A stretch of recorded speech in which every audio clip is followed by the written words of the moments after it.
आई, काय बोलू आईविषयी.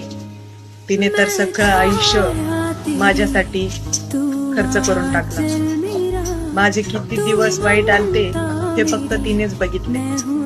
मी किती रडले हे फक्त तिनेच बघितले. माझ्या वाईट काळात नेहमी माझ्या बरोबर असणारी माझी आई कधीतरी एकटी पडली तर तिच्यासोबत कोणीच नसतं. तो मी विधवा आहे. मी माझ्या आईच्या कुशीत दिवस काढलेले आहेत. नवरा नसला म्हणून काय झालं, मी माझ्या मुलांसाठी एकटी उभा राहिलेली आहे. त्यांचा खर्च मी स्वतः उचलत आहे. लोक बोलतात की तिला काहीच कमी पडत नाही. नक्कीच काहीतरी असेल, पण मला देवाने हे 2 हात दिले ते फक्त कष्ट करायला, लोकांच्या आयत्या पिठावर रेगा ओढायला नाही.